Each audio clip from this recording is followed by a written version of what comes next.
Oh my gosh, this next video, this cage is 30 years old, 30 plus years old. And the bird has lived in it for over 23 years.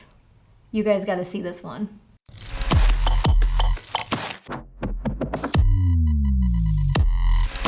Hey everybody, Dave and Jamieleigh Womach here from BirdTricks, where we are doing a video on reviewing our subscribers' cage setups. You're gonna be amazed at this next one.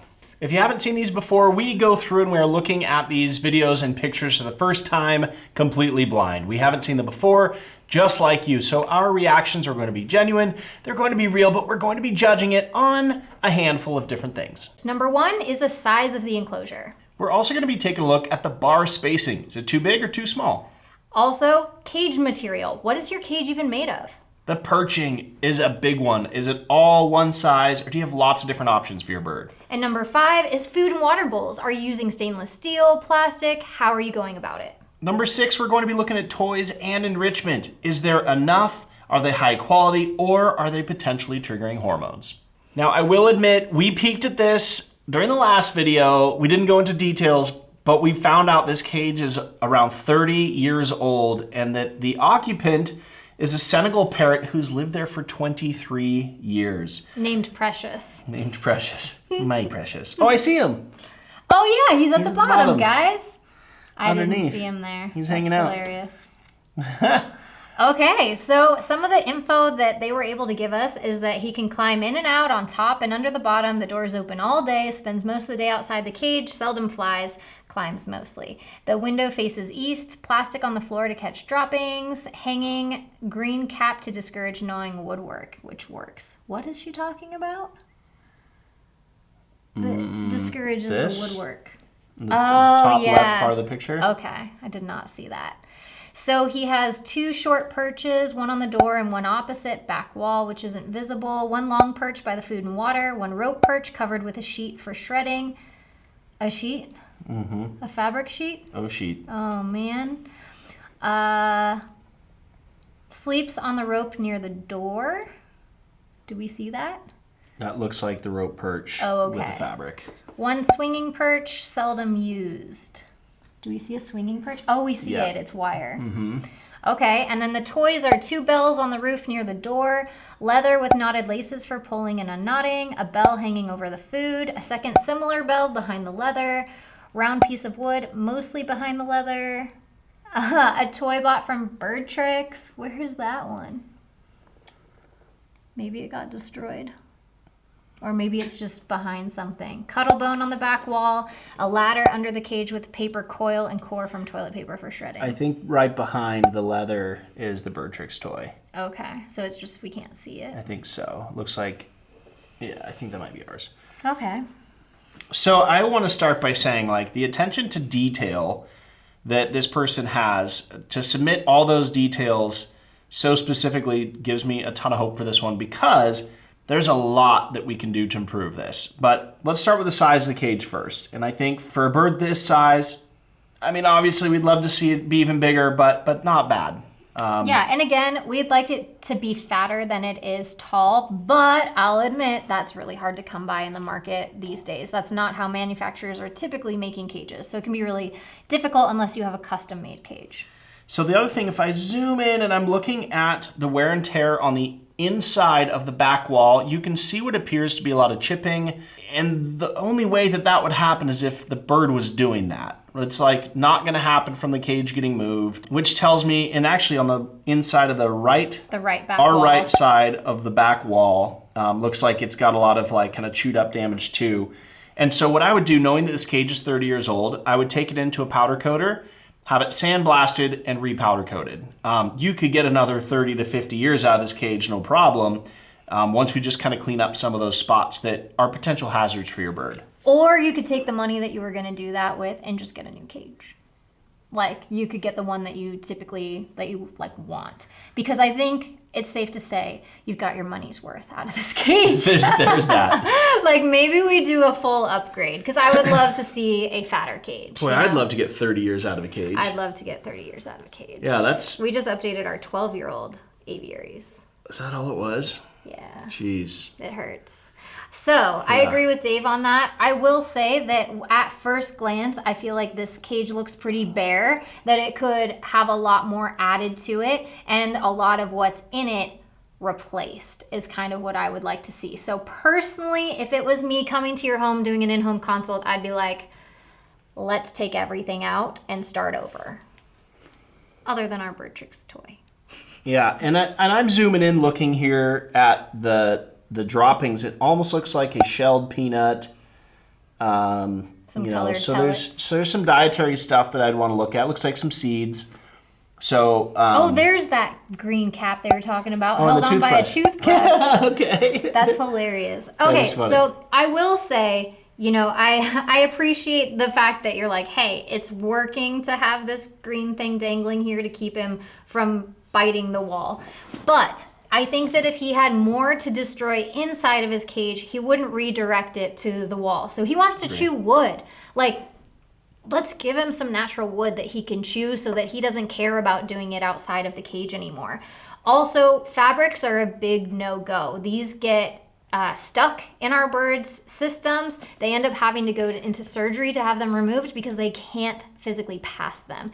So this is a big no-no on wrapping the sheet around the perches and letting your bird chew that. Not to mention it causes hormonal issues, but more importantly, it's just dangerous to their health. Yeah, and with the hanging piece here, I mean, there's a lot of entrapment potential from the threads, and unfortunately, we've heard stories from people that we know close who have lost birds from them getting entangled in fabric. So just to be aware, that's something that I definitely would change. If we look on the lower left, you can see that he's found the newspaper and found that would be a really fun toy to chew up. So I would encourage you to put more shreddables in the cage. And so, like Jamie said, okay, the wood, yes, he's going over, he wants to chew the wood. That cap and the toothbrush help solve it. But let's give him things to be able to shred, because that's what he's going to want to do. So definitely want to get on a toy subscription and shameless no pitch plug. Necessary, but yeah, no, I totally agree with you, and it was actually really rewarding. Recently, I gave Bondi an all-natural perch, and she just went to town on it. She was just destroying this perch, and my mom was laughing because it's all over the bottom of the aviary, and she's like, none of the other birds did it, but Bondi was just having a heyday.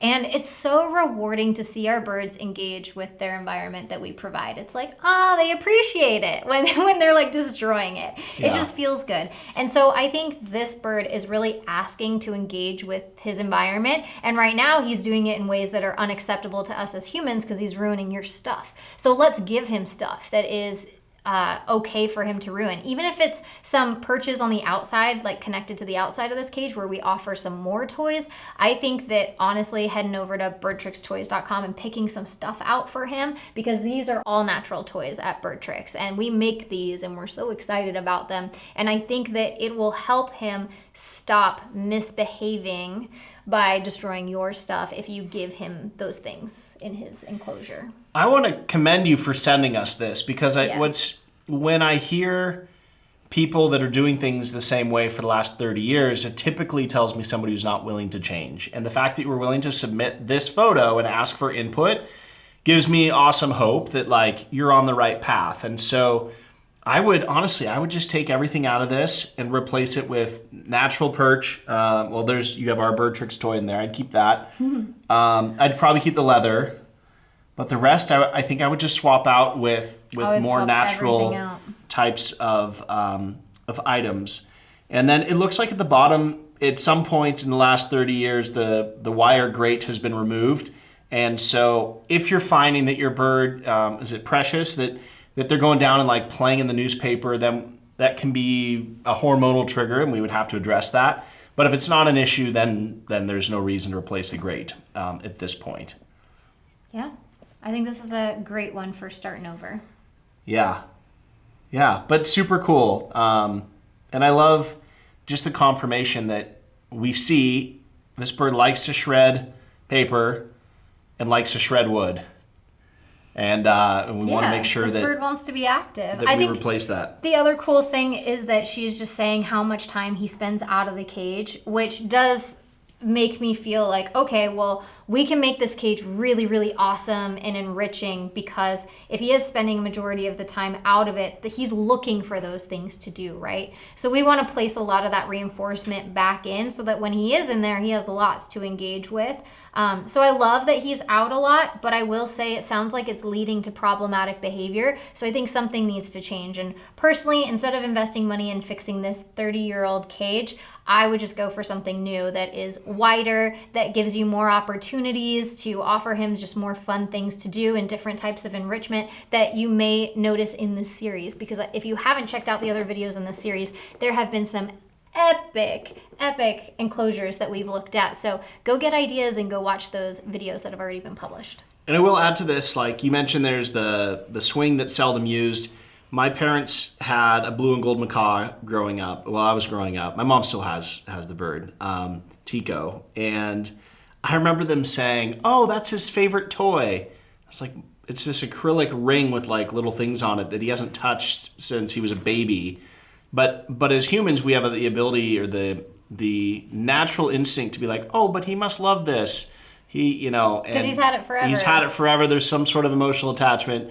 I mean, if he's not shredding it or destroying it in some way, then he doesn't probably love it. So yeah, and I will say, I think that one's made out of wire, which is risky anyway. So I would just, again, I think this is a take everything out and start over other than the BirdTricks toy. Like I would get all different perching that's all natural. I would get tons of different toy opportunities that are all natural, and I would look at some utilizations that you can use outside of the cage as well, if not upgrading the cage altogether, because this seems like a cool cage to move him into, to be part of like what's going on in certain parts of the house, or even a sleeper cage. But if he's going to spend more time in it, I would say like let's just do an upgrade. And would you keep the leather one too, or no? You could keep the leather one. If it's that pocket one I'm thinking of, that's a foraging toy that you can put stuff in. You could even feed pellets that way, like wrap them in paper and put it inside there. That would be really, really enriching. Cool. Next one? Yeah. All right. Next we have Brian and a little Budgie. Oh, what a cutie. This is cool. Okay. I love the greens on top of this cage. That is such a fun little enrichment tool. For those of you guys that haven't tried it, just hanging a head of broccoli or cauliflower or a carrot and poking holes in it and stuffing stuff in it, or putting greens, like weave them throughout the cage bars. All that stuff is so fun for birds to take part in and play with. And I want to know from you guys in the comments, what sort of items do you put on top of your bird's cage that they can engage in? So is it greens? Is it just, some people would put a phone book up there. What sort of things are you putting on top of the cage? I will say the one thing that stands out to me immediately, like I do like the cage size. It almost looks like he put two cages together to make this happen, or maybe that's just how it came. But the, what's it called? I always forget what it's called. How you execute someone? Guillotine. Guillotine.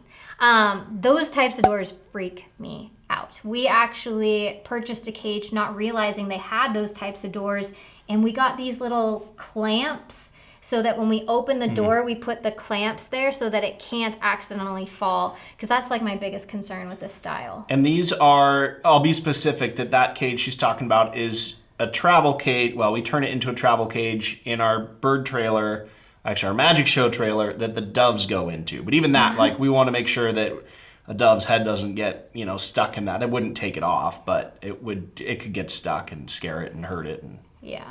So I love the little water feature in the lower right. We have that one. Yeah. It's such a favorite. We have two of them, right? No, we just have one. Okay. I love that thing because our birds love that thing. It is so cool. Just the sound of water makes them to come alive in a way that just a bowl of water doesn't do. They hear that and they're just like, woo, and they get into bath mode, and it's super fun. So you're probably experiencing this.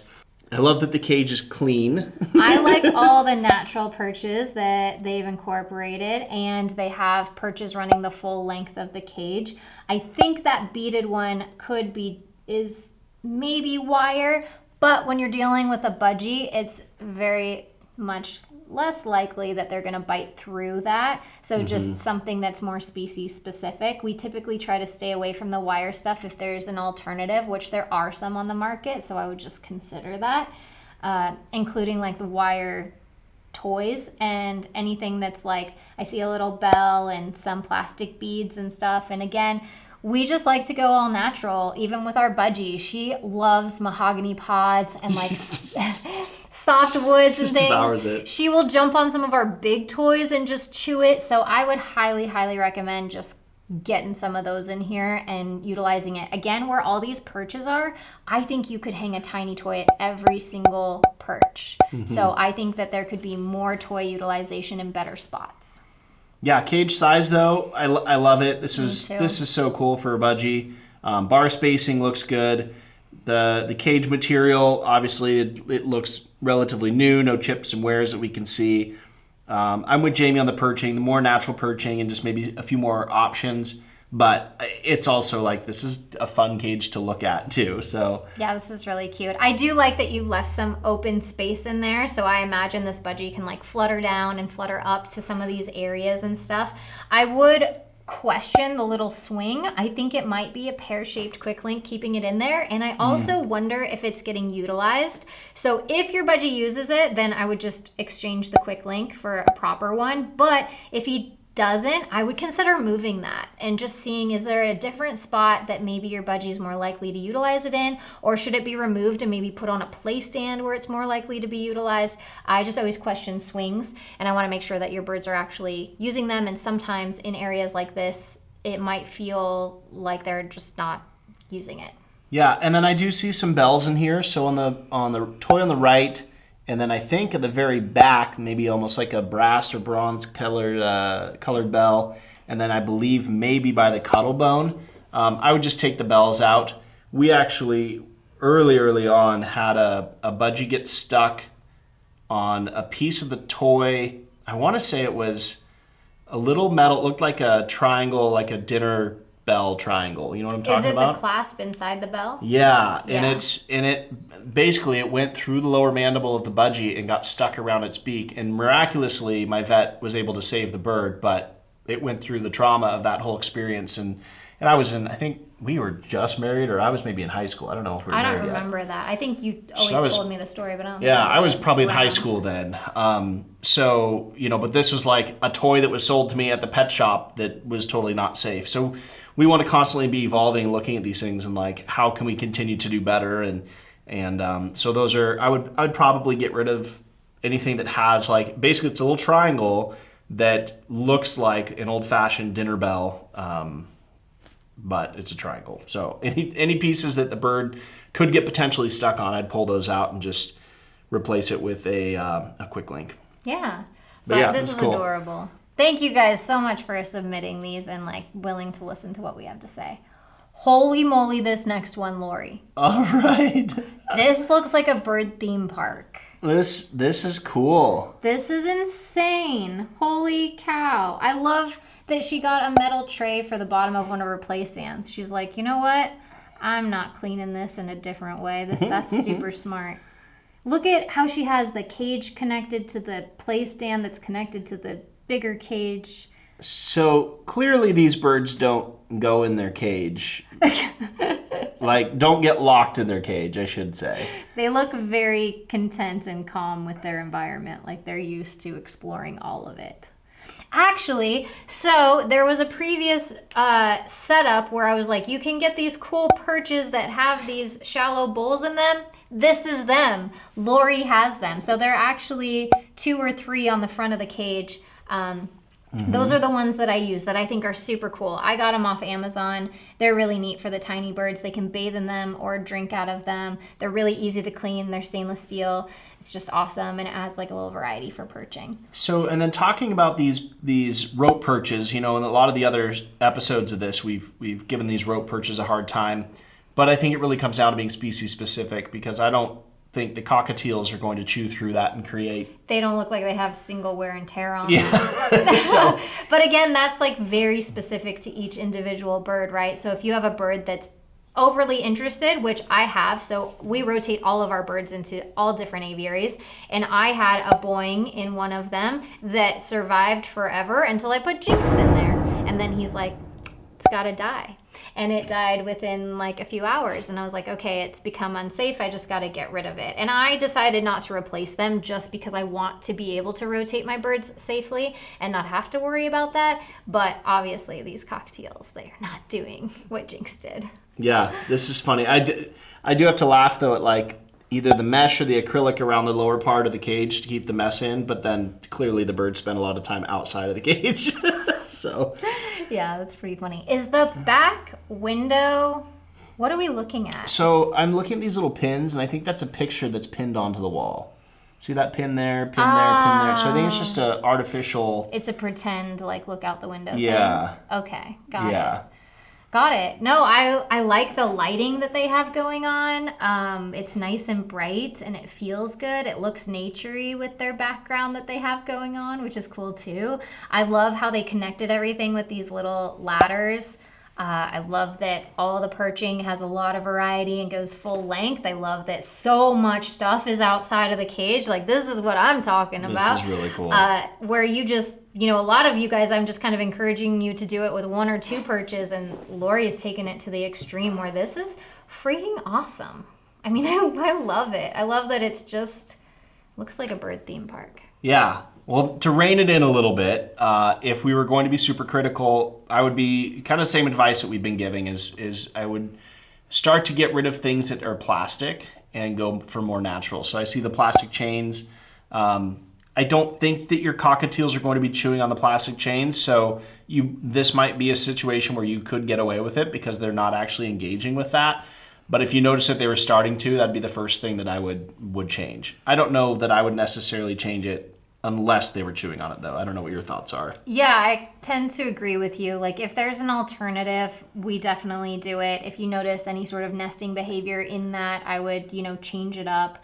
But I agree with you. I doubt these cockatiels don't seem destructive to the things that would naturally be kind of an issue. So I think the way that she's utilized everything is really, really neat. The only thing that I would probably be more adamant about changing is down here you can kind of see that they have some, it's probably colored wooden beads versus plastic, but it does utilize those little clips. Those little clips, and those clips freak me out, you guys. They're dangerous. So I would rather you use something else, whether it's like, I don't know if it's too small for using a real quick link, or if you could use sisal rope or just something else. I would get away from those clamps.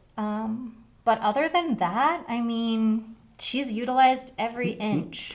It's pretty cool. Of space. I want to know where she got that background, the little backdrop. It's cool really looking. Cool. Yeah. And she even has some stuff on top. You can tell that sometimes they go up there and she must have like extra water or something up there for them. So yeah, really, really cool. I mean, somebody like this, I feel like they do not feel guilty when their birds are inside their cages. Awesome. Well, that was so much fun to go through some of the submissions that you guys sent. It's not too late to send in your submissions. Just email them in downloadable form to info@birdtricks.com and maybe you'll find yourself on the channel. If you've missed any of the videos in this series, go ahead and check them out because there's a lot of really cool ideas in there for you guys to utilize. And don't forget to leave resources in the comments so that we can help each other out by making these enclosures and these environments better and offering really positive feedback to each other as a community. Took all the words right out of my mouth. I was going to say the exact same thing. See you guys next time.